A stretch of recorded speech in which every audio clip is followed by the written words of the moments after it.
Hi, I'm Randy Reed, the Executive Director of the National Lighting Bureau, and we are here today to launch our Tesla Awards. Originally, we were launching these awards at Light Fair, but with Light Fair being canceled, we're doing the next best thing and doing them on Zoom. I'd like to introduce Mary Beth Gotti. Mary Beth is a director at large for the National Lighting Bureau, and she has been in charge of the Tesla Awards. So Mary Beth. Thanks so much, Randy. You know, it's been a real pleasure chairing this inaugural Tesla Awards, and we're looking forward to even bigger and better things as we move into 2021 and beyond. And you wonder, why do we need another Lighting Awards program? And what we thought, you think of the original tenet of the National Lighting Bureau and certainly the mission statement. It really is to promote high benefit lighting. How can we showcase lighting that provides value for people, value for the environment? So we thought, well, let's focus on that and let's create a awards program that's much simpler to enter. Let's keep it simple. Let's allow anybody to enter. You think of some of the past, other current awards programs, and it really is exclusively for lighting designers. But there's a lot of people that contribute to good lighting design that feature collaboration between the various stakeholders in a project. So we really thought it was a great idea to really focus on the values promoted by the National Lighting Bureau. I had some great judges this year, and I'd like to introduce them. Representing the Lighting Research Center was John Paul Friesenier. From the National Lighting Bureau, we have Ruby Jadwit, a director, Howard Lewis, who's the vice chair, Terry McGowan, who is a director, and James Yorgie, who is the treasurer. So they did a great job. We did it all online, and they took time out of their schedules to help evaluate the entries this year. We're very proud to present you, Jennifer, with the Tesla Award for the project Michael Best, a big global law firm headquartered in Washington, D.C., and quite a fascinating project because the owners, the managers of this business really wanted to create a real showcase for their headquarters, and lighting design they knew was a big part of that. So again, congratulations on the award. And just a couple questions here, but the first one is, you had mentioned that Michael Best had mapped out a laundry list of both critical and aspirational items it wanted to incorporate into the design of its new space. Can you talk about the collaborative design process? You said it was quite unique. It was very unique. It's unlike any project that I've been involved with before, because we had so much end user involvement, and they really drove the technology that we employed in this project. They were very specific on what they wanted the firm to be. They wanted it to be a showcase of the greatest technology we have available right now in lighting, but they also wanted it to be an educational process for their employees. They wanted to make sure that people were able to function in a space. So they really collaborated with the manufacturer, with my office, with the general contractor to drive what they wanted on the project. And normally we don't see that much collaboration, but through every single step there was communication, a very good communication between the clients and the rest of the subs involved in the job. And it sounds like they were very made themselves very up to date on the technology. So they were very well versed. They were very well versed. I mean, we had a lot of documents going back and forth. We had a little conference call where we kind of explained the technology to some of the partners beforehand so that we could dial into what areas in the project this technology would really benefit them. And we were playing with very short lead times, and it was a healthy budget, but we still had a budget to work with. Everything has a budget, right? Everything has a budget. Nobody has a budget when they start, but definitely when the project's midway, there's a budget. The owner definitely wanted LED lighting with color temperature tuning capabilities. What do you think? What was their main motivation for this strong desire for this particular decision? I think they really were well versed in the technology. I think that if you don't know it exists, you don't know it exists, but they happen to know, they know about the technology behind the SpectraSync from Hubbell, and they wanted to make sure that they employed that there. They did a lot of reading. There were, like I said, tons of documents passed back and forth, and lots of different application photos set back and forth, and they really wanted to use what they knew. Sounds like the employees can choose the color temperature as well as intensity for like private offices, workspaces, conference rooms. What are the challenges when you're trying to implement a color tunable design? You know, any best practices you can share?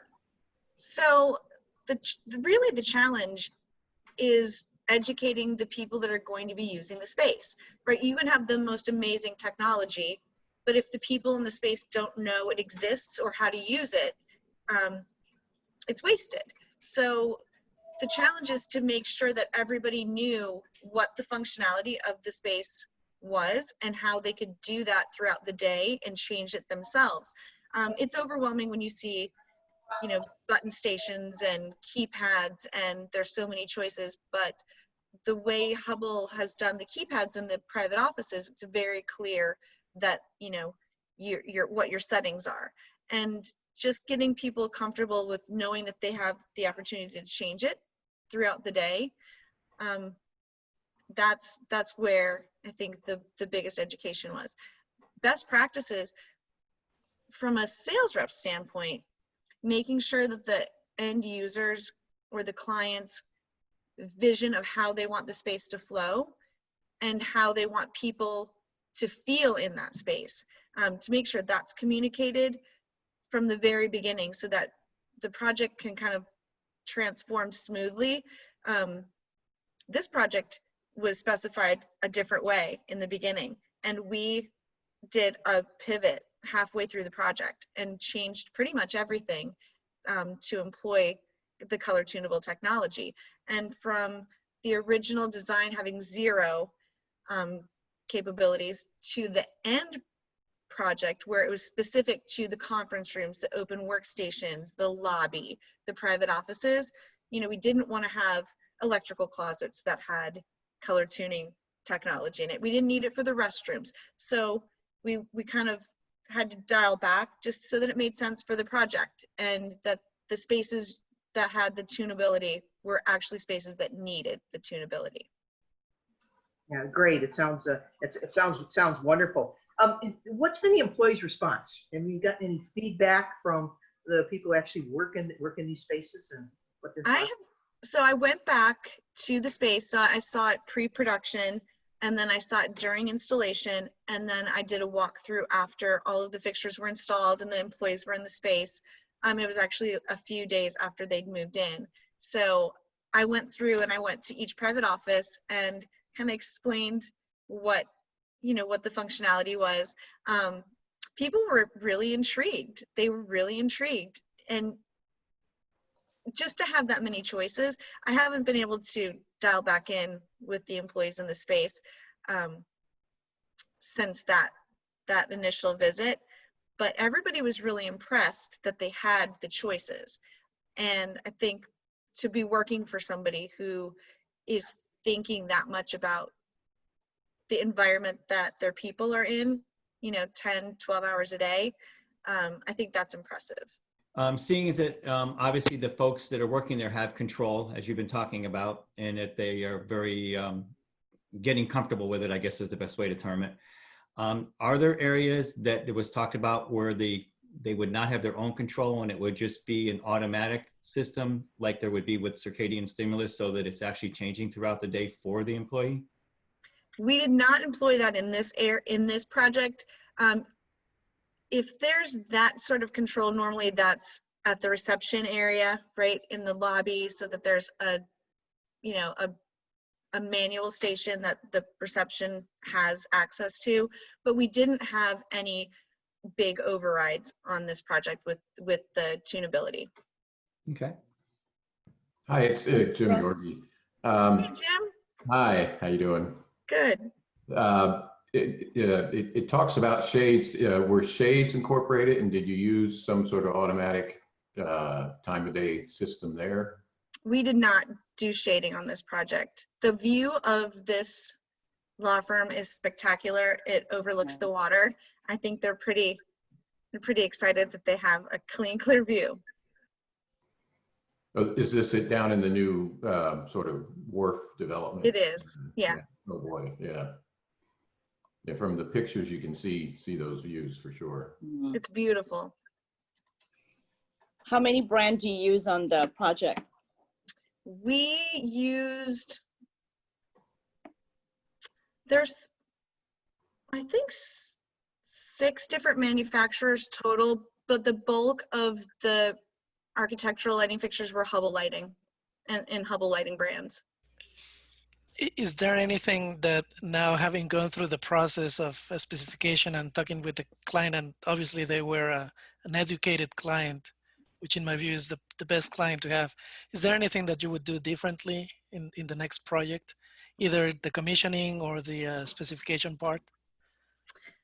The specification part I would change. I mean, it was specified a completely different bill of materials, and the end user actually got my agency involved through the general contractor to go back and re-specify using the Hubbell SpectraSync technology.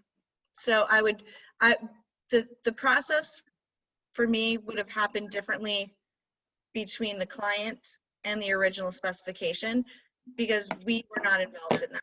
My office was not involved. We got involved through the general contractor, which is very atypical. Jennifer, I'm looking at a slide that shows work and normal, and I must tell you, it almost looks like the carpet is different. It looks like the carpet is different because it is such a striking difference. Yes, the colors are rendered differently when the color temperature is changed. So it is remarkable when you look at the application photos in the different color temperature settings. It's pretty amazing. Do you see, obviously, I guess in the future, more color tunable? I do. I think that the technology is just becoming easier to employ in different fixtures, and most manufacturers, if you want to be part of the movement moving forward with wellness and circadian rhythms, you kind of have to have that option. Well, again, congratulations on just a beautiful project. I wish I could work there. It looks like a great space for sure. So again, on behalf of the National Lighting Bureau, congratulations on your 2020 Tesla Award. Thank you so much, guys. 3-color or 5-color? We have, in the conference rooms, it's 3, I believe. In the private offices, it's 4. Okay. You're muted.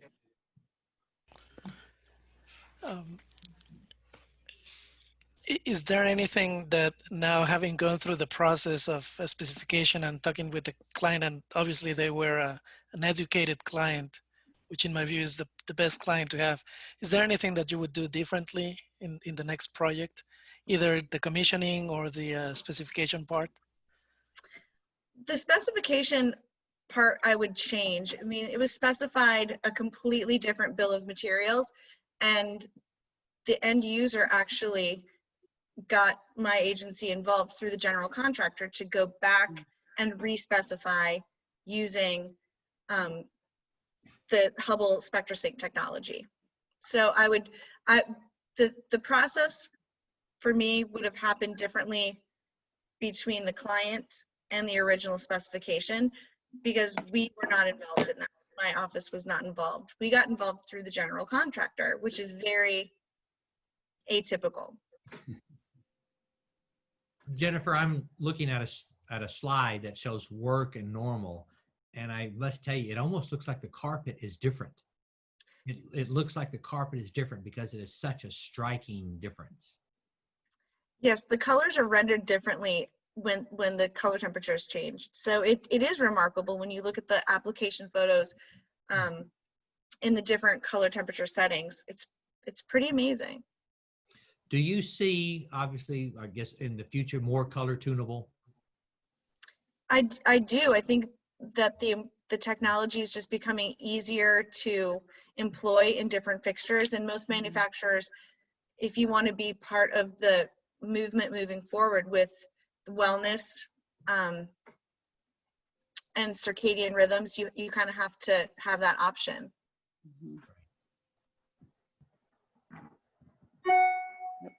Any other questions for Jennifer? Well, again, congratulations on just a beautiful project. I wish I could work there. It looks like a great space for sure. So again, on behalf of the National Lighting Bureau, congratulations on your 2020 Tesla Award. Randy, I'll turn it back to you. All right, well, thank you so much. So Jennifer, we have an award for you. It's a crystal ball. And I think you've been in touch with Mary Beth. If you'll just get her your address, and we will get that out either later this week or early next week. And then we ask you to consider submitting again for 2021. And we will be having information about that in the next few months. Thank you so much, guys. Okay. All right. Thank you. Take care. Bye, Thank guys. you, and congratulations. Hey, Bye, Randy. congratulations. Ma'am. Randy, is there anything we need to record? I apologize. My phone started ringing and I didn't grab my mute button. Is that an issue or? I did not hear your phone ring. Oh, okay. I didn't either. Yeah. Oh, good. So I think we're good. Good. Very All right. good. Thank Thanks, you all. everybody. Okay. Bye, Thank you. Bye, everybody. guys. Bye. Have a good day. Everyone. Thanks. Stay Bye. cool.